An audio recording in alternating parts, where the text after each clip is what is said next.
सम्पूर्णमा हार्दिक नमस्कार। यहाँहरूलाई आज म इलाम जिल्लामा रहेको पर्यटकीय स्थलहरू तथा धार्मिक सांस्कृतिक सम्पदाहरूको बारेमा देखाउने छु। यहाँहरूले भिडियोलाई अन्तिमसम्म हेर्नुहोला र लाइक, कमेन्ट अनि सब्स्क्राइब पनि गर्न नभुल्नुहोस् है त। अहिले चाहिँ हाम्रो टिम इलाम जिल्लाको यो नयाँ बजार भन्ने ठाउँमा छौँ र यो नयाँ बजार चाहिँ अत्यन्तै एउटा डाँडा अग्लो चुचुरो रहेछ, धेरै अग्लो। यहाँबाट चाहिँ धेरैवटा जिल्लाहरूको अवलोकन गर्न सकिने रहेछ।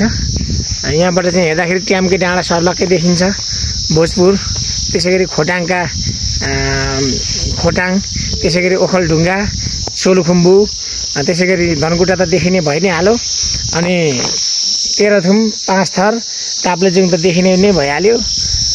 धेरैवटा पहाडी जिल्लाहरू पनि देखिने रहेछ, अवलोकन गर्न सकिने। सङ्घसभा पनि देखिने। यतातिर दक्षिणतिर हेऱ्यो भने झापा, मोरङ, सुनसरी सबै देखिने रहेछ। र अहिले चाहिँ हाम्रो यो पहाडी भूभागहरू यतातिर चाहिँ धेरै राम्रो छ। तल ती यो इलाम बजार रहेछ, इलाम बजार धेरै तल, यो इलाम बजार धेरै राम्रो दृश्यहरू छ यहाँ। तर यहाँबाट हिमाल चाहिँ अलिक नदेखिँदो रहेछ, किनभने ताप्लेजुङको अग्ला डाँडा र तेह्रथुम र पाँचथरको अग्ला अग्ला डाँडा, तिनजुरे लगायतका धेरै अग्ला अग्ला डाँडाले गर्दाखेरि हिमाल चाहिँ पुरै छोपिएको नदेखिने रहेछ। हिमाल नदेखिए तापनि यो इलामको अत्यन्तै यो आकर्षक सल्ला, त्यसैगरी आकर्षक बस्तीहरू, आकर्षक प्राकृतिक मनोरम दृश्यले आन्तरिक पर्यटक तथा बाह्य पर्यटकलाई चाहिँ मन लोभ्याउने खालको वातावरणहरू रहेछ। यो आन्तरिक पर्यटक प्रवर्धनको लागि पनि यो ठाउँ चाहिँ अत्यन्तै उपयुक्त देखियो। र यदि तपाईँ पनि इलाम घुम्न चाहनुहुन्छ भने यो इलामको नयाँ बजार अवश्य पनि घुम्नुहोला।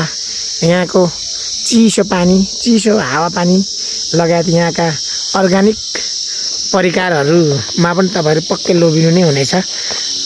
हामी हिजोदेखि यहाँको अर्ग्यानिक परिकारहरूमा लोभिएर नि आज अहिले यति बेलासम्म बसेको छौँ र अझै पनि बस्नेछौँ। त्यस पछाडि हाम्रो यात्रा भने यहाँबाट उत्तरतर्फ लाग्नेछ अझै।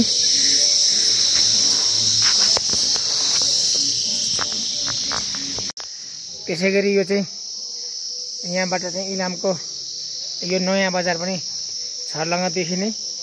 यो नयाँ बजार सँगसँगै इलामको मनोरम दृश्यहरू सँगसँगै भारतको यतातिर दार्जिलिङ, सिक्किम पनि देखिन्छ भने अलिक दक्षिणतिर हेऱ्यो भने सिलगढी, पानी ट्याङ्की, काकरभिट्टा लगायतका नेपाल तथा भारतका ठाउँहरू पनि देखिन्छ।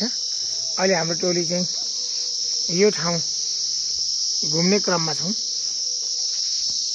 अनि यहाँ उहाँको एउटा ध्वनि जहिले हवन गर्ने, दिनैपिछे अखण्ड गर्ने, त्यो 7 घन्टासम्म, पहिले 8 घन्टा 9 घन्टासम्म हवन गरेर चाहिँ आफ्नो पहिला स्थापना जुन चाहिँ जग बसाउनु भएको भनौँ न, यहाँ 3 ल्याएर चाहिँ त्यो किम्बदन्ती छ।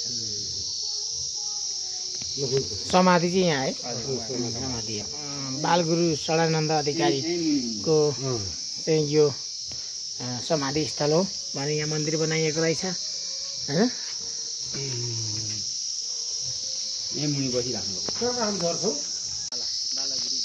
हजुर, यो चाहिँ बालगुरु संस्कृत विद्यापीठ पाठशाला रहेछ है।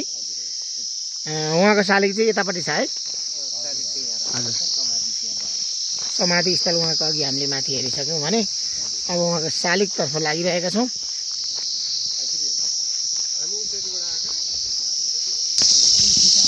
एकदम मनोरम दृश्य, वरिपरि यो रुखले चाहिँ